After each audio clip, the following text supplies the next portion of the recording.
Ready. नमस्कार दोस्तों, good evening all of you.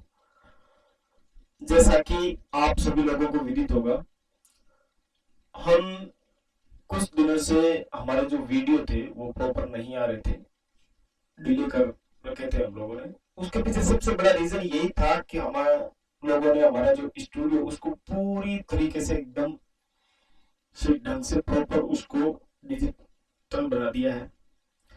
और अब आपको किसी भी प्रकार की कोई प्रॉब्लम जो है वो सामने नहीं आएगी। इसी के चलते हम लोगों ने अब ये डिसाइड किया है कि आगे आने वाली राजस्थान लेवल पर हो चाहे सेंट्रल लेवल पर हो, स्टेट या सेंट्रल गवर्नमेंट की कोई भी वैकेंसी होगी तो उसमें आप लोग उसका प्रॉपर फायदा उठा पाएंगे। हम लोग बेसिकली राजस्थान की जितनी भी वैकेंसी होगी उसके ऊपर फोकस करेंगे, क्योंकि अभी फिलहाल हमारे सामने राजस्थान को लेकर दो वैकेंसी जो है वो बहुत बड़ी वैकेंसी अपन कह सकते हैं। जैसे एक तो वुमेन एएसआई और एक राजस्थान पुलिस और सीईटी। लगभग पूरी तो नहीं कह सकते अपन लोग, लेकिन ऑल एग्जाम जितने भी राजस्थान के लगभग एग्जाम है उनमें सीईटी कंपलसरी कर दिया है राजस्थान गवर्नमेंट ने। तो इसके लिए सीईटी की भी प्रॉपर तैयारी करना, और तैयारी किस प्रकार से करना है, क्या करना है, ये सारी चीजें हम लोग आप लोगों को रूबीडीएम डिजिटल प्लेटफॉर्म के माध्यम से आप लोगों को प्रोवाइड करवाएंगे। तो आप लोगों से हम लोग उम्मीद और आशा रख सकते हैं, और कह सकते हैं आप लोगों से उम्मीद और आशा है हमारी कि आप लोग इस हमारे रूबीडीएम डिजिटल प्लेटफॉर्म को ज्यादा से ज्यादा लाइक एंड शेयर करें, जिससे हमारा हौसला जो है वो बढ़ सके। और हमारा हौसला बढ़ेगा जितनी ज्यादा हम लोग आप लोगों को अच्छे से अच्छी फैसिलिटी जो है वो प्रोवाइड करवाएंगे।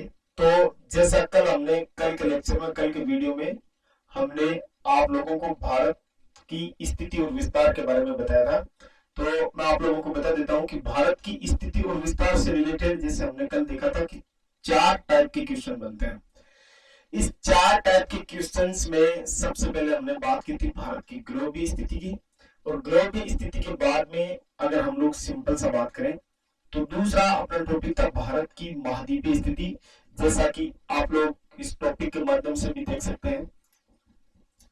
तो यहाँ हम लोग थोड़ा सा आप लोगों को ये बताने की कोशिश करेंगे, समझाने की कोशिश करेंगे कि भारत की जो महाद्वीपीय स्थिति इसको लेकर किस प्रकार से क्या क्वेश्चन बन सकता है और क्या क्या क्वेश्चन आए हुए हैं। जैसे मैंने कल आपको महाद्वीप के बारे में अच्छे से कल वाले वीडियो में मैंने महाद्वीप की स्थिति के बारे में थोड़ा सा ब्रीफली आपको बता दिया था। आज हम लोग इसकी पूरी तरीके से डिटेल से देखो, इसकी जो व्याख्या करते हैं किस प्रकार से देखना। महाद्वीपीय स्थिति में जैसा कि हम लोग सब जानते हैं कि महाद्वीपीय स्थिति का जैसे ही जिक्र किया जाता है तो भारत की जो महाद्वीपीय स्थिति है इसमें आप लोग इस प्रकार से देख सकते हैं कि भारत जैसा हम लोगों को सबको पता है कि एशिया महाद्वीप में लोकेटेड है। ये सिंपल सा एक चीज का ध्यान रखना है कि भारत कौन सी महाद्वीप में स्थित है, एशिया। बट एशिया महाद्वीप में ही हम लोग बोल सकते हैं कि एशिया महाद्वीप की कौन सी डायरेक्शन में लोकेटेड है।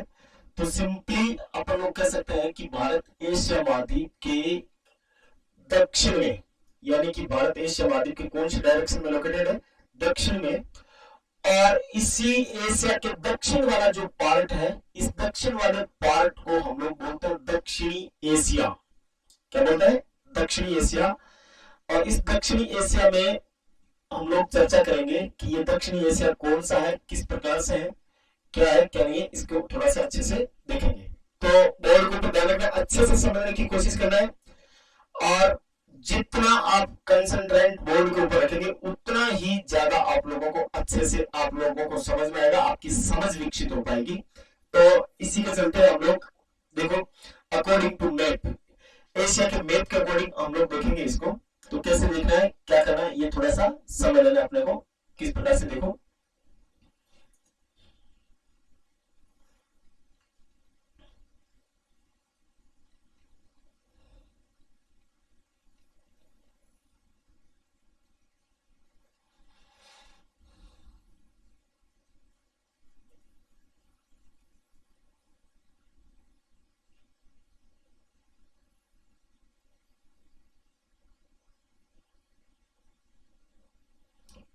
देखिएगा, बोर्ड के ऊपर थोड़ा सा समझने की कोशिश करेंगे हम लोग।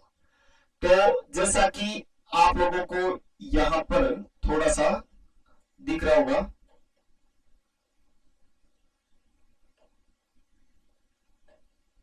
कि ये जो कॉन्टिनेंट है, ये लैंड बॉडी जो है, इसको अपन थोड़ा सा देखेंगे। ये अफ्रीका महाद्वीप, देखना कौन सा महाद्वीप होगा, अफ्रीका।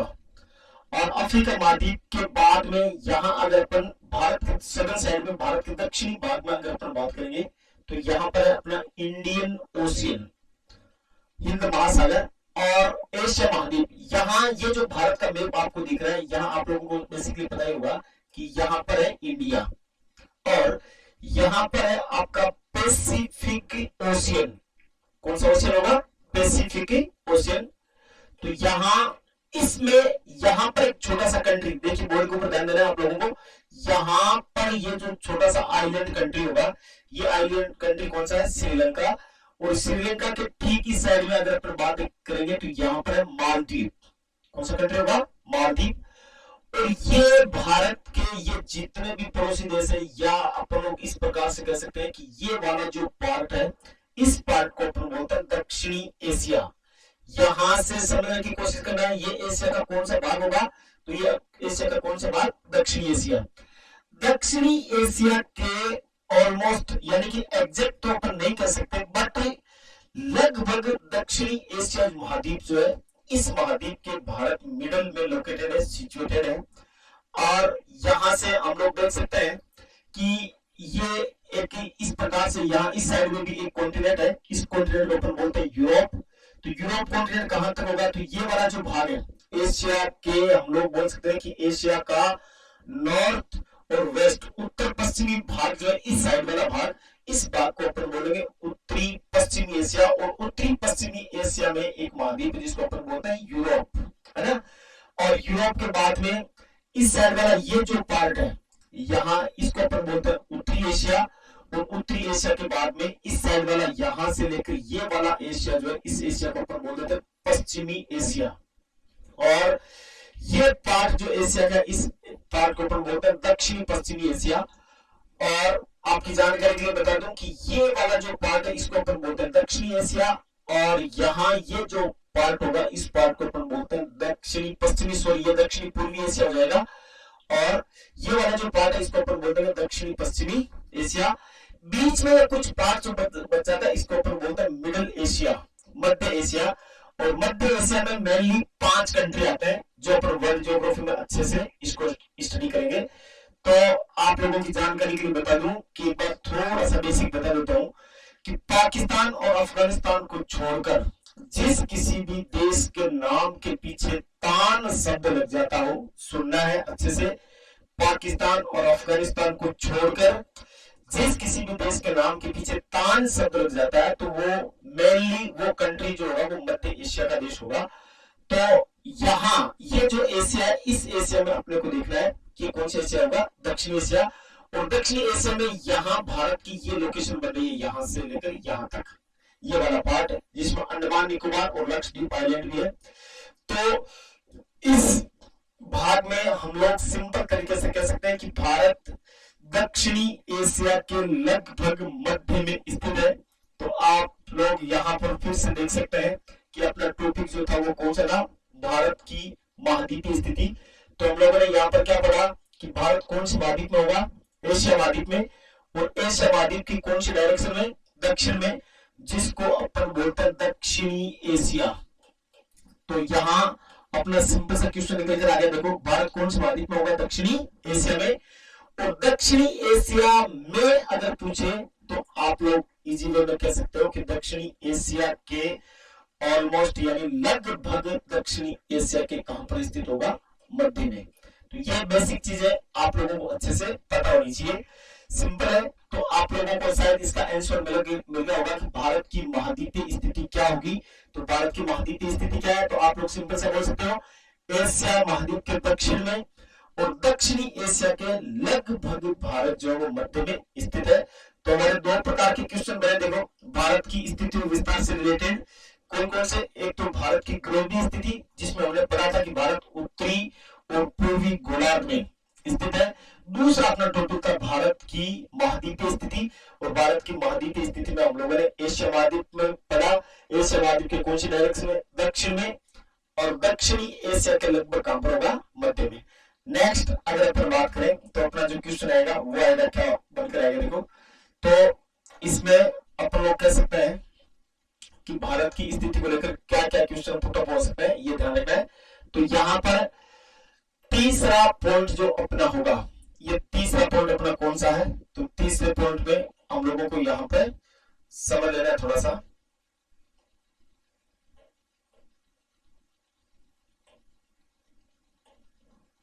तो कौन सी स्थिति देखेंगे अपन भारत की इधर, तो यहां से हम लोग देख लेंगे कौन सी स्थिति, भारत की अक्षांशीय स्थिति, भारत की अक्षांशीय स्थिति। तीसरा पॉइंट होगा ये अपना भारत की अक्षांशीय स्थिति, भारत की अक्षांशीय स्थिति, इसको समझना थोड़ा सा। अब यहां भारत की अक्षांशीय स्थिति से अगर हम लोग चर्चा करें तो यहां पर किस प्रकार से अपने को समझ लेना है, ये थोड़ा सा देखेंगे। तो भारत की अक्षांशीय स्थिति को समझने से पहले हम लोगों को थोड़ा सा बेसिक नॉलेज इसके ऊपर पकड़ करना। देखो, जैसे हम लोगों ने ग्लोब के बारे में कल भी थोड़ी सी चर्चा की थी, और आज फिर से हम लोग ग्लोब के बारे में थोड़ा सा देखेंगे, तो थोड़ा सा वेट कीजिए बस।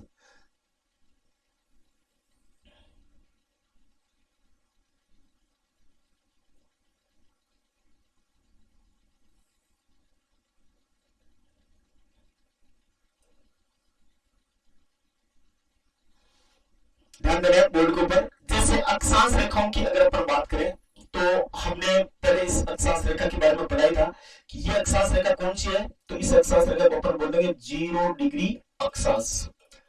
और 0 डिग्री अक्षांश, और तीन नाम इसके हमने कल चर्चा करी हुई थी, इसके तीन नाम है मेनली कौन कौन से। तो एक तो अपन इसको बोलते हैं 0 डिग्री अक्षांश, दूसरा इसको अपन बोल देते हैं भूमध्य रेखा, और तीसरा इसको अपन बोल देते हैं विषुवत।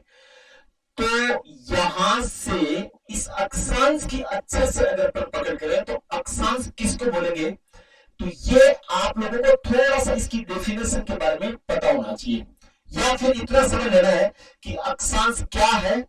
तो हम लोग बोल सकते हैं कि ग्लोब पर पश्चिम से पूर्व की तरफ या पूर्व से पश्चिम की तरफ खींची गई एक काल्पनिक रेखा है ग्लोब। ग्लोब एंड अगर अपन बात करें पश्चिम से पूर्व की तरफ ग्लोब के ऊपर खींची गई एक काल्पनिक रेखा है अक्षांश। एंड दूसरा अगर अपन बात करें तो अक्षांश क्या है, तो सिंपल से अपन कह सकते हैं कि ये जो अर्थ का मिड पॉइंट है, अर्थ का सेंटर पॉइंट जो है, इस सेंटर पॉइंट से यानी कि पृथ्वी के मध्य बिंदु से निर्धारित की गई किसी स्थान की कोणीय दूरी, पृथ्वी के मध्य बिंदु से किसी भी स्थान की निर्धारित की गई कोणीय दूरी जो होती है वो दूरी कौन सी होती है, अक्षांश होती है। अब भारत की अक्षांश स्थिति में हम लोगों को ध्यान रखना है, प्रमुख अक्षांश रेखाएं अगर देखी जाए ग्लोब के ऊपर तो प्रमुख अक्षांश रेखाएं कौन कौन सी है, ये अपने को थोड़ा सा समझ लेना है। किस प्रकार से समझना है, क्या करना है, ये थोड़ा सा बोर्ड के ऊपर समझने की जरूरत है अपने को। तो पहले देखो, ये 0 डिग्री अक्षांश है, इस 0 डिग्री अक्षांश से जैसे जैसे अपन नॉर्थ की तरफ जाएंगे वैसे वैसे नंबर ऑफ लेटिट्यूड्स या अक्षांश रेखाओं की संख्या भी बढ़ती जाएगी। यहां लास्ट, अगर हम लोग लास्ट अक्षांश की बात करें और इस लास्ट अक्षांश का जैसे जिक्र करेंगे तो लास्ट अक्षांश यहां पर खींचा जाएगा। देखो, तो यहां पर लास्ट अक्षांश जो होगा इसको अपन बोलेंगे 90 degree north latitude, 90 degree north latitude, या इसी को अपन बोल देते हैं उत्तरी ध्रुवीय अक्षांश। ध्यान से समझ रहे हैं अच्छे से, इसको अपन क्या बोलते हैं, उत्तरी ध्रुवीय अक्षांश। अब सेम एज सेम इसको अपन क्या बोलते हैं, उत्तरी ध्रुवीय अक्षांश। और इसी प्रकार से यहां पर एक दक्षिणी गोलार्ध के ऊपर जो मेन अक्षांश होगी, इस अक्षांश को अपन यहां पर बोल देंगे क्या, तो इसको ऊपर बोल देंगे 90 डिग्री दक्षिणी अक्षांश, साउथ लेटिट्यूड। तो 90 डिग्री साउथ लेटिट्यूड, जैसे हमने इसको उत्तरी ध्रुवीय अक्षांश बोला था, सेम एज सेम इसको अपन क्या बोल देंगे, तो इसको अपन बोल देंगे दक्षिणी ध्रुवीय अक्षांश। तो ये हो जाएगी आपकी कौन सी, दक्षिणी ध्रुवीय अक्षांश। तो देखो अपने को भारत की अक्षांश स्थिति के बारे में पता चल रहा है, बट यहां सबसे पहले अपने को मेन इस ग्लोब के ऊपर मुख्य जो अक्षांश रेखा है वो कौन कौन से अक्षांश रेखा है, इनको थोड़ा सा अच्छे से ध्यान से समझना है, और फिर हम लोग बात करेंगे किसकी, भारत की अक्षांश स्थिति की। तो यहां से जैसे मेन अक्षांशों की बात आती है, तो यहां से एक अक्षांश होगी, देखो ये वाली, और इस अक्षांश की अगर अपन बात करें तो इस अक्षांश को एक तो हम नाम बोल देते हैं 23.5 डिग्री उत्तरी अक्षांश, और एक इसको अपन बोल देते हैं, मेनली बोलचाल की भाषा में इसको अपन बोल देते हैं कर्क रेखा, ट्रॉपिक ऑफ कैंसर। कौन सी रेखा हो जाएगी, कर्क रेखा। और 23.5 डिग्री उत्तरी अक्षांश है, यानी कि ये उत्तरी गोलार्ध में है। तो सेम इसी प्रकार से अपने को ध्यान रखना है कि इसके साउथ साइड में, यानी कि ये तो उत्तरी गोलार्ध में है, और दक्षिणी गोलार्ध में यहां पर जो रेखा होगी, इस रेखा को अपन कौन सी रेखा बोलेंगे, तो यहां से एकदम सिंपल तरीके से कह सकते हैं कि यहां पर एक रेखा और हो जाएगी, ये दक्षिणी गोलार्ध में, इस रेखा को अपन बोल देंगे 23 डिग्री या 23.5 डिग्री दक्षिणी अक्षांश। क्या हो जाएगी, दक्षिणी अक्षांश। और ये अगर दक्षिणी अक्षांश है और ये कर्क रेखा है, तो इसको अपन बोल देते हैं क्या, मकर रेखा। कौन सी रेखा हो जाएगी, मकर। तो सेम कंडीशन में ध्यान रखना, उत्तरी गोलार्ध में 23.5 डिग्री उत्तरी अक्षांश, जिसको हम लोग क्या बोलते हैं, कर्क रेखा, और दक्षिणी गोलार्ध में जो रेखा होगी उसको अपन बोलेंगे 23.5 डिग्री दक्षिणी अक्षांश, और इसी को अपन बोल देते हैं मकर रेखा।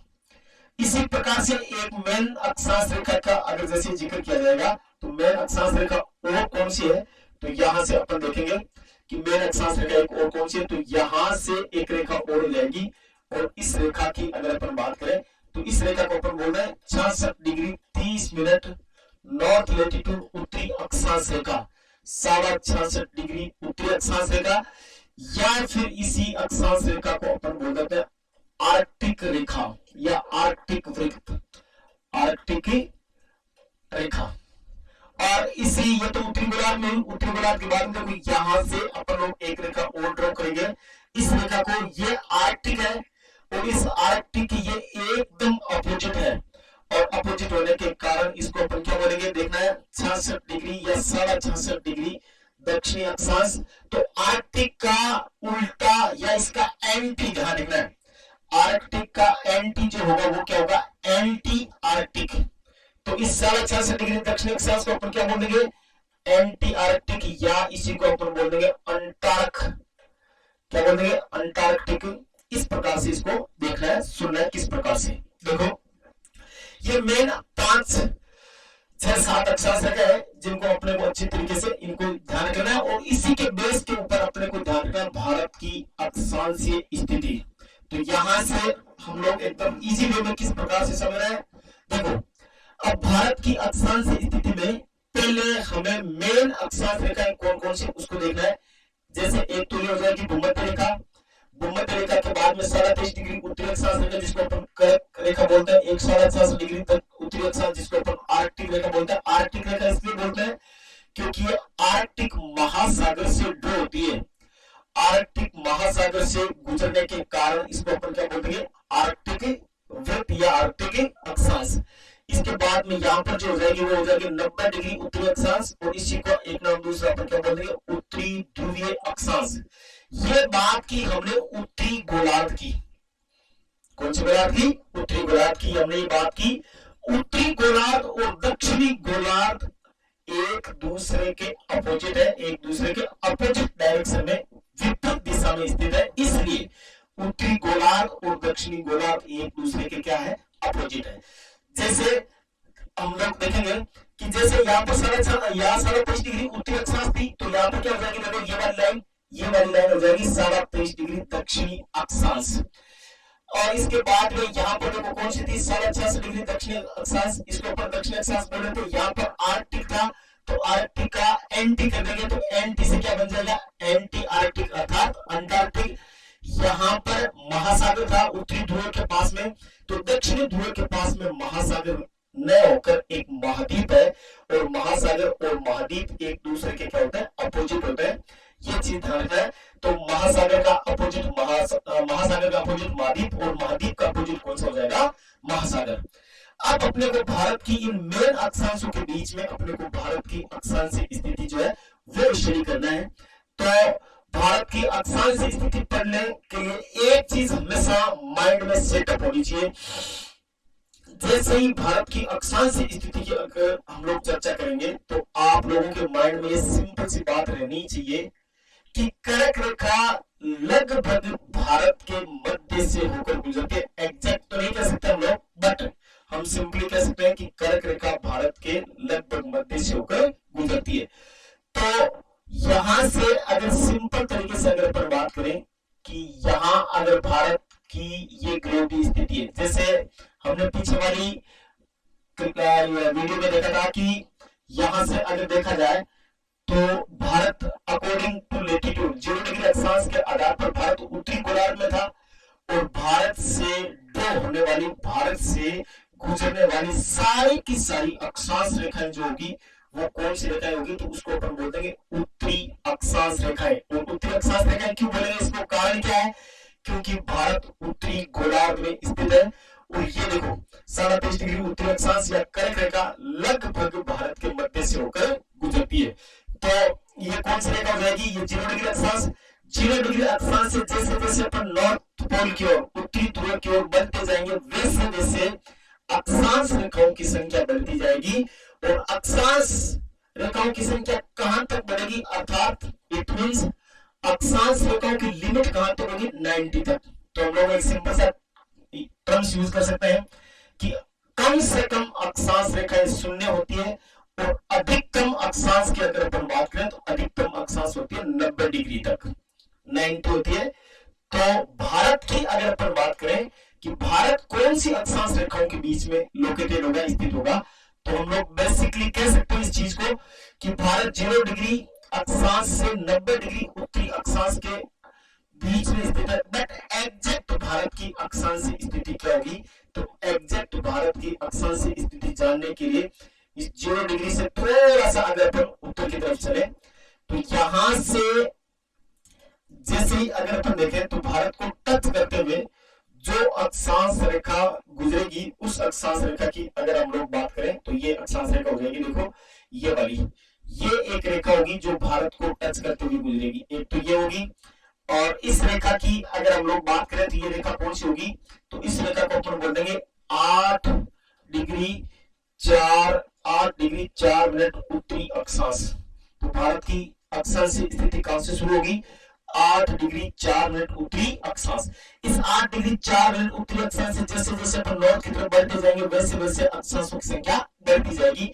और यहां से ये जो भारत को टच करते हुए अक्षांश रेखा उत्तर में जो टच करते हुए गुजरेगी, इस रेखा को अपन क्या बोल देंगे, तो इस रेखा को अपन बोल देंगे 37 डिग्री 6 मिनट उत्तरी अक्षांश। बट इसमें एक कंफ्यूज वाला क्वेश्चन है, और कंफ्यूज वाला क्वेश्चन क्या है तो मैं ये आपको बता देता हूं कि एक बार RPSC grade second 2018, RPSC grade second 2018 में यहीं से एक सिंपल सा क्वेश्चन आया था, और लगभग ये क्वेश्चन सभी लोगों का ये क्वेश्चन गलत हुआ था। बट हमें एक माइनर मिस्टेक नहीं करनी है, छोटी मोटी गलतियां नहीं करनी है, और ऐसा हम लोग सोच पाते हैं कि यहाँ से तो हमें सब कुछ आता है, हम लोगों को पढ़ने की आवश्यकता नहीं है। बट यहीं से हमारी छोटी सी लापरवाही के कारण एक आध क्वेश्चन गलत हो जाता है, और वही एक आध क्वेश्चन जो है वो हमें बेल्ट से ऊपर नीचे रख देती है। बट आज इसको अपन एकदम इजी वे में पढ़ेंगे। तो किस प्रकार से देखना थोड़ा सा कि किस प्रकार से क्वेश्चन आया था, और हम लोगों को आज के बाद वो गलती कभी भी नहीं करनी है। और आज बेसिक ग्रेड सेकंड 2018 में कौन सा क्वेश्चन आया था इसके ऊपर भी अपन चर्चा करेंगे। तो समझ रहा है, देखो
मैप के अकॉर्डिंग अब अपने को भारत की अक्षांश स्थिति देखना है।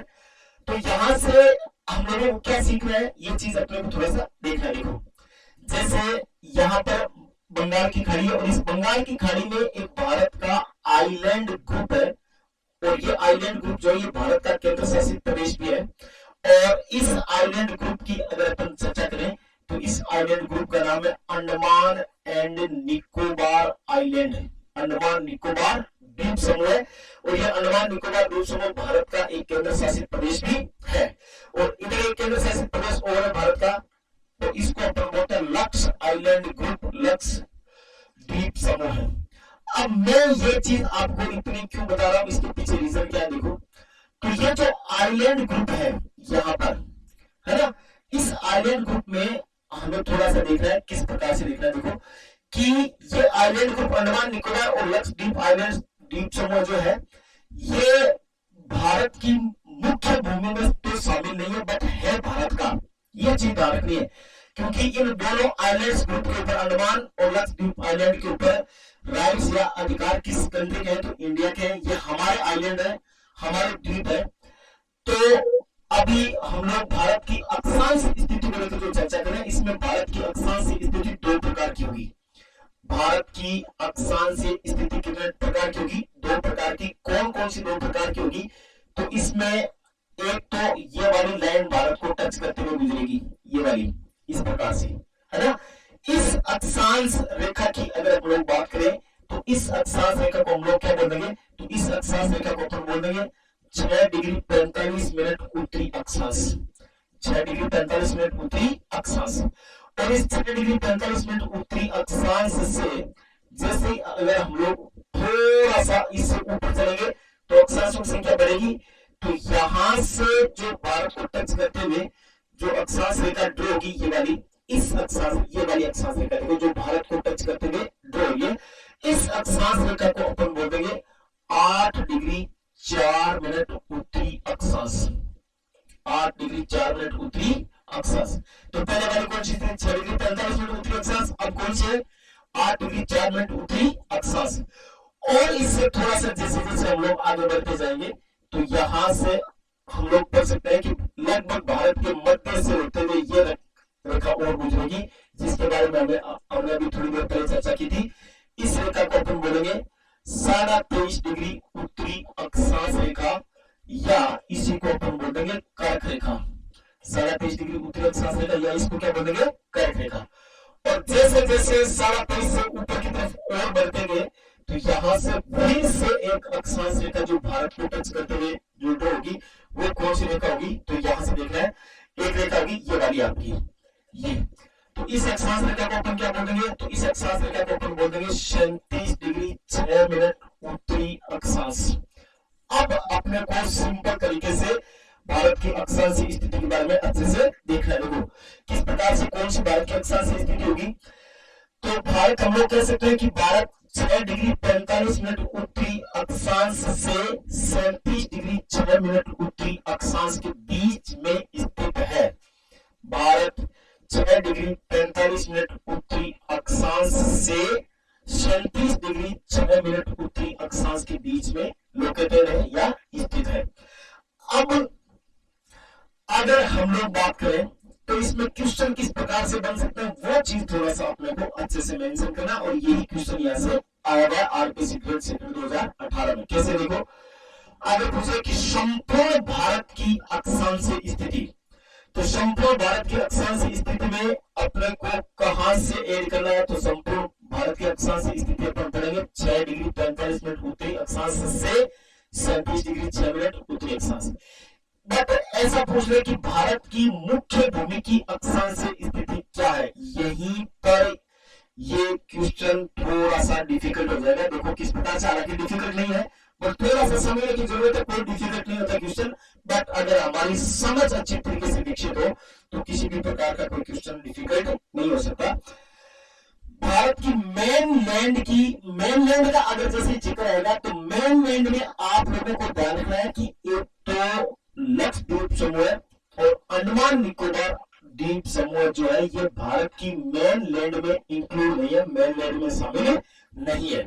तो यहां से हम लोग कह सकते हैं कि भारत की मेनलैंड लेटिट्यूडिनल अक्षांश से स्थिति पूछे तो अपने को कहां से शुरू करना है? 8 डिग्री से। भारत की मुख्य भूमि की अक्षांश से स्थिति, तो भारत की मुख्य भूमि की अक्षांश से स्थिति शुरू करना अपने को कहां से? 8 डिग्री 4 मिनट उत्तरी अक्षांश से 37 डिग्री 6 मिनट उत्तरी अक्षांश। तो दो प्रकार के क्वेश्चन, और क्वेश्चनों में किस प्रकार से भ्रांति होगी ये थोड़ा सा अपने को देखना। जैसे मैं आप लोगों के सामने एक क्वेश्चन जो वो लिख रहा हूं, उस क्वेश्चन को आप लोगों को सुनना है, समझना है किस प्रकार के क्वेश्चन है। क्या देखो, देखिए, भारत किन अक्षांश रेखाओं के बीच में स्थित है? आप लोगों को भी इसका जवाब देना है। भारत किन अक्षांश, भारत किन अक्षांश रेखाओं, किन अक्षांश रेखाओं, या ऐसा पूछा जा सकता है ऑब्लिक, भारत की अक्षांश स्थिति क्या है? भारत की अक्षांश स्थिति, भारत की अक्षांश स्थिति क्या है? भारत की अक्षांश स्थिति क्या है, ये आप लोगों को थोड़ा सा समझना है। और इसमें ऑप्शन के सहित आप लोगों के सामने ऑप्शन आ रहे हैं, देखो, और इनको एकदम इजी तरीके से किस प्रकार से सॉल्व करना है हम लोग करेंगे इसको अच्छे तरीके से। जैसे सबसे पहले ऑप्शन में मैं आपको बोलूं कि नंबर 1, भारत की अक्षांश स्थिति क्या है, या भारत के अक्षांश रेखाओं के बीच में स्थित है। इसके लिए आप लोगों को पहला ऑप्शन है आप लोगों के सामने 6 डिग्री 45 मिनट नॉर्थ लेटीट्यूड से 37 डिग्री 6 मिनट उत्तरी अक्षांश, पहला ऑप्शन। और पहले ऑप्शन के बाद में यहां पर अगर अपन बात करें तो सेकंड ऑप्शन क्या आएगा? 8 डिग्री 4 मिनट नॉर्थ लेटीट्यूड, आगे अगर अपन बात करें तो आगे हो जाएगा 37 डिग्री 6 मिनट उत्तरी अक्षांश। तीसरा ऑप्शन देख लें, ए व बी, यानी कि ए वाला ये हो गया और बी ये हो गया, और सी ऑप्शन ये हो गया। ए व बी दोनों, या इसी में अपन बोल सकते हैं नंबर 4 पर, यानी कि डी ऑप्शन अपने पास क्या आ रहा है? तो उपयुक्त सभी, उपयुक्त सभी, लगभग ये सेम ही क्वेश्चन था, उपयुक्त सभी या ऑल ऑफ दीज। तो इसमें अपने को किस प्रकार से कौन सा क्वेश्चन करना है ये थोड़ा सा देखना है। तो इसका राइट आंसर क्या होगा कि भारत किन अक्षांश रेखाओं के बीच में स्थित है? तो क्या इन दोनों के बीच में स्थित है? 6 डिग्री 45 मिनट के बीच में स्थित है, या 8 डिग्री के बीच में स्थित है? इसके बीच में भी है और इसके बीच में भी है। और तो इसका मतलब ए व बी दोनों सही है, ए व बी दोनों सही है। 6 डिग्री 45 मिनट से 37 डिग्री के बीच में भी स्थित है, 8 डिग्री 4 मिनट उत्तरी अक्षांश से 37 के भी बीच में स्थित है। तो इसका मतलब ए और बी दोनों सही है, और तीनों सही हो गए। तो इसका मतलब इसका राइट आंसर जो हो जाएगा वो कौन सा हो जाएगा? उपयुक्त सभी। बट यहां थोड़ा सा ध्यान रखना है कि आरपीएससी सेकंड ग्रेड में ये ऑप्शन था ही नहीं। अगर ये ऑप्शन अगर नहीं था तो अपने को शुरू करना था कहां से? 6 डिग्री 45 मिनट से। तो इस प्रकार के क्वेश्चन थोड़े बहुत अगर घुमा फिरा कर उल्टे सीधे अगर क्वेश्चन किए जाता है तो इन क्वेश्चंस को अपने को अच्छे से थोड़ा सा चेक करना है। सेम उसी प्रकार से ये चीजें थोड़ी सी इसको देख लेना है। क्या अब देखो, भारत की ये अक्षांश स्थिति वाला टॉपिक के बाद में देखो जो छोटे बेसिक क्वेश्चन जो अपने सामने आते हैं उन क्वेश्चंस को अपने को अच्छे से फॉलो करना है। समझना तो नॉर्मली बेसिक क्वेश्चन है, जैसे भारत का लास्ट उत्तरी स्थान या भारत का लास्ट अंतिम उत्तरी बिंदु, स्थान, पॉइंट, छोर, किनारा, जगह, कुछ भी पूछे एक ही बात होता है ना? एक ही बात होती है, सॉरी। तो यहाँ भारत का अंतिम उत्तरी बिंदु की अगर अपन बात करें तो भारत का अंतिम उत्तरी बिंदु जो है इसको अपन बोलते हैं इंदिरा कोल। समझ रहे हैं इसको? भारत का अंतिम उत्तरी बिंदु कौन सा हो जाएगा? इंदिरा कोल। और इंदिरा कोल जो है ये इंदिरा कोल कहां पर होगा? तो यहाँ जैसा कि आप लोग सब जानते हैं कि यहाँ ये वाला जो भारत का एक केंद्र शासित प्रदेश है, इस केंद्र शासित प्रदेश को अपन बोलते हैं लद्दाख। यहाँ ये भारत का जो केंद्र शासित प्रदेश कौन सा है? लद्दाख। तो हम लोग कह सकते हैं कि भारत का अंतिम उत्तरी बिंदु जो होगा वो कौन सा होगा, इंदिरा कोल। और इंदिरा कोल कहां पर है, तो लद्दाख में। तो ये चीज थोड़ा सा देख लेना है। अब यहां से कौन सी अक्षांश रेखा जो है वो गुजरती है, यहां से कौन सी अक्षांश रेखा ड्रॉ होती है, तो यहां से अक्षांश रेखा ड्रॉ होती है आपकी कौन सी, 37 डिग्री 6 मिनट उत्तरी अक्षांश। तो ये तो उत्तरी बिंदु हो गया। इसके बाद में भारत की मुख्य भूमिका, भारत की मुख्य भूमिका अंतिम या लास्ट स्थान, पॉइंट, छोर या किनारा, एक ही बात होती है। तो जैसा कि हम लोग जानते हैं कि भारत का अंतिम या लास्ट दक्षिणी राज्य, भारत का अंतिम या लास्ट दक्षिणी राज्य जो है ये कौन सा, यहाँ पर, तो यहाँ पर ये तमिलनाडु है ना। और तमिलनाडु के बाद में तमिलनाडु का एक डिस्ट्रिक्ट है, इसको अपन बोलते हैं कन्याकुमारी, है ना। जैसा आप लोगों ने पढ़ा होगा कश्मीर से लेकर कन्याकुमारी तक भारत एक है। सेम यहाँ पर ध्यान रखना है कि भारत का या भारत की मुख्य भूमि का अंतिम दक्षिणी बिंदु यहाँ पर है। और इस स्थान की अगर अपन बात करें तो इस स्थान को अपन क्या बोलेंगे, तो इस स्थान को अपन बोल देंगे केप केमोरिन। कौन सा स्थान हो जाएगा, केप केमोरिन। ये ध्यान रखना है, भारत की मुख्य भूमि का अंतिम दक्षिणी बिंदु, पॉइंट, छोर, किनारा कौन सा, केप केमोरिन। और केप केमोरिन नाम का स्थान जो कहां पर होगा, कन्याकुमारी में। कन्याकुमारी कहां पर पड़ता है, तमिलनाडु में, है ना।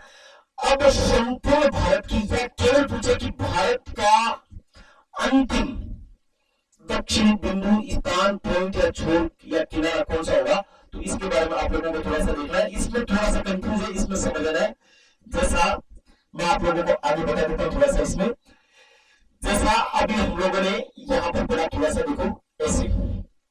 तो यहाँ ये अंडमान निकोबार आइलैंड जो है, अंडमान निकोबार आइलैंड का लास्ट दक्षिणी द्वीप, अंडमान निकोबार द्वीप समूह का लास्ट दक्षिणी द्वीप जो वो है ग्रेट निकोबार।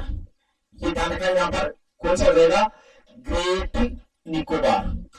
और ग्रेट निकोबार नाम की जो जगह है, ये ग्रेट निकोबार नाम की जो जगह है, यह अंडमान निकोबार का लास्ट दक्षिणी द्वीप है।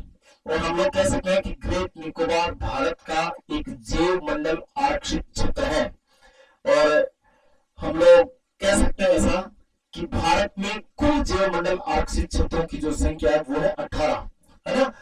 तो यहाँ पर भारत का ये वाला संपूर्ण भारत का या भारत का अंतिम दक्षिणी बिंदु, स्थान, पॉइंट, छोर, किनारा जो होगा ये यहाँ पर होगा। जहां से यहाँ से देखो, यहाँ से लाइन ड्रॉ होगी, कौन सी लाइन, जैसा कि हमने पढ़ा 6 डिग्री और 45 मिनट। तो यहाँ पर जो भारत का अंतिम दक्षिणी बिंदु है, पहले हम लोग इसको बोलते थे इंदिरा पॉइंट। क्या बोलते थे इसको, इंदिरा पॉइंट। बट वर्तमान में अगर देखा जाए तो वर्ष 2004 में ऐसा कहा जाता है कि यहाँ पर एक सुनामी आई थी। उस सुनामी के कारण ये इंदिरा पॉइंट नाम का जो स्थान था ये नष्ट हो चुका है। बट प्रेजेंट में अगर देखा जाए तो प्रेजेंटली अगर जैसे अगर अपन चर्चा करेंगे तो यहाँ पर भारत का जो लास्ट दक्षिणी बिंदु, स्थान, छोर, पॉइंट या किनारा जो होगा वो कौन सा होगा, तो इसको अपन बोलते हैं पिग्मेलियन पॉइंट। इसको याद रखना, या तो इसको पिग्मेलियन पॉइंट बोल सकते हैं या इसी को हम लोग बोल सकते हैं, देखो पार्सन पॉइंट। इसके 2-3 नाम मिलेंगे आपको, एक तो या तो पिग्मेलियन पॉइंट बोला जा सकता है या इसको क्या बोल सकते हैं, पार्सन पॉइंट, या फिर इसी को अपन बोल देते हैं क्या, लाही चिंग पॉइंट, लाही चिंग पॉइंट। तो ये 3 नाम इसके याद रखना है, या तो पिग्मेलियन पॉइंट या पार्सन पॉइंट या लाही चिंग पॉइंट, एक ही बात है, इनमें से कोई भी ऑप्शन में मिल सकता है। बट इंदिरा पॉइंट जो है वो वर्तमान में खत्म हो चुका है। और यहां से कौन सी अक्षांश रेखा गुजरती है, तो यहां से अपन लोग बोल सकते हैं कि यहां से 6 डिग्री और 45 मिनट उत्तरी अक्षांश रेखा गुजरती है। तो इस प्रकार से हम लोग थोड़ा सा देख सकते हैं। तो आगे अगर हम लोग चर्चा करेंगे तो थोड़ा सा आप लोगों को हमारे इस चैनल को ज्यादा से ज्यादा लाइक, शेयर एंड सब्सक्राइब करना है। आप लोगों से हमें बहुत ज्यादा उम्मीद और आशा रहेगी। बट हम लोग बिना मतलब की किसी भी प्रकार की कोई आउट ऑफ सिलेबस आपको नहीं पढ़ाएंगे, अकॉर्डिंग टू कंपटीशन सारी की सारी चीजें आप लोगों के सामने लेकर आ रहे हैं। देखते रहिए हमारा रूबीडीएम डिजिटल प्लेटफॉर्म। तब तक धन्यवाद। जय हिंद, जय भारत।